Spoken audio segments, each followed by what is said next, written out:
You know, Angie, it's not just about picking out the rings and their wedding dresses and the chapel and all that.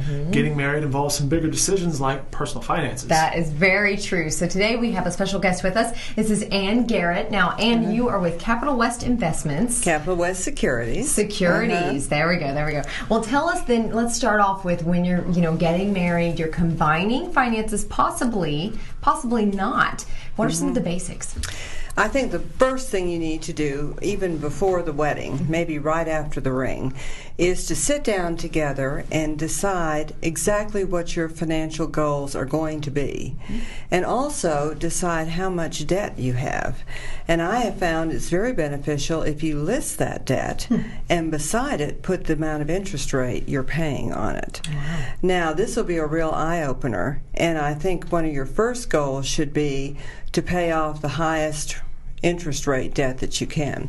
I know a lot of people have educational loans, but those are deductible, the interest on those. So educational loans and mortgage loans, you probably don't want to pay off as quickly.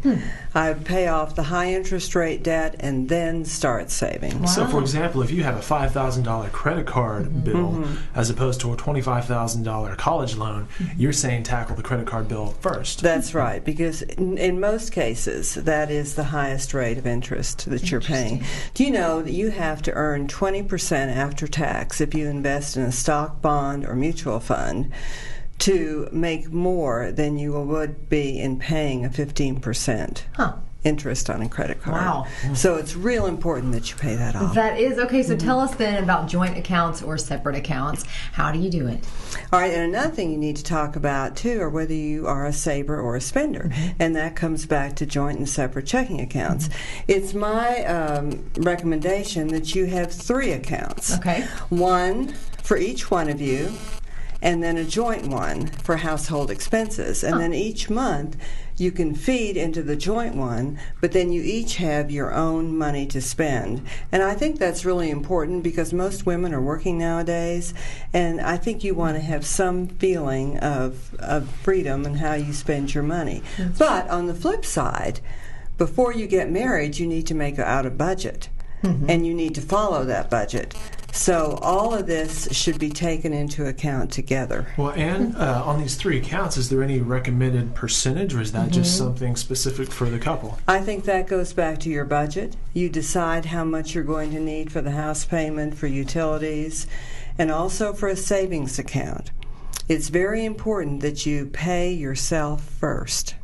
They say the difference between a rich man and a poor man is a rich man saves his money and spends what's left, and a poor man spends his money and saves what's left.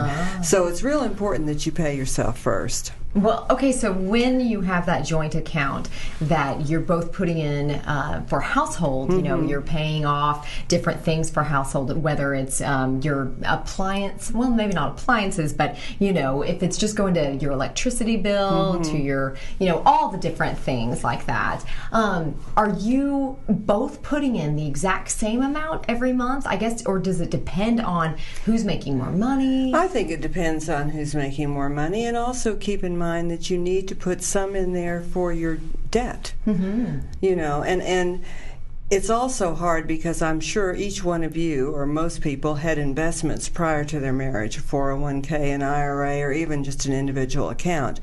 I think those should be kept in your name, the assets that you had prior to your marriage. Okay. And then after your marriage, start a joint savings account of some kind. Well, speaking of names, what are the other things that should be under a joint name? Mortgages, maybe not? Oh, I think mortgages should be under a joint name, absolutely. I think savings accounts after the marriage should be under a joint name. Of course, all your utilities should be under a joint name. If you acquire a new credit card to use in case of emergencies, that should be in a joint name, just to establish credit. But I think it's more important to build up a little nest egg for emergencies so you don't have to go to that credit card. So is that still the recommended 3-month salary? It's 3 months salary. $10,000 or something like that? Right. Mm-hmm. Okay, so obviously it's important to save, but also I guess it's important to make sure you keep the money dialogue going. Yes. I know that money can cause a lot of tension. It can, and I mean, when you do a budget, this budget is not set in stone. It's something that has to be reviewed, and so I'd review it every several months and make sure that you're still in the same place. Maybe one of you has gotten a raise. Maybe you feel that you can pay off more of your credit card debt with that raise. And just if you happen to get an extra windfall of cash, don't just go out and blow it. Talk about it. That dialogue is so important. What are you going to do with that extra money? Are you going to use that toward the credit card debt? Because that's something you really want to get rid of. Because after you get rid of that, you can start saving for your retirement, if you have children, their college education, for an emergency fund, for just investing on your own. And do you recommend the person who has the school debt pays off their own school debt, or is it a personal decision and you can do that together and pay it off together? I think that's a personal decision, but that's one of the last debts I would pay off. Normally it's a low rate of interest, and normally you get a tax deduction for it. Wow, that's great. One thing you do need to invest in, even though you're paying off bills, is your 401k. And if your employer matches up to, say, 3 or 5%, you need to put in that amount so you'll be able to take advantage of the match. Then, after you pay off your debts, increase the percentage that you contribute to your 401k. Wonderful. Good stuff. Thank you so much. Yeah, very good advice for newlyweds, but also good advice for people who... Just for everybody. Yeah, are already married. Cool. For sure. Thanks for coming in. We appreciate the advice. Thank you. Thanks.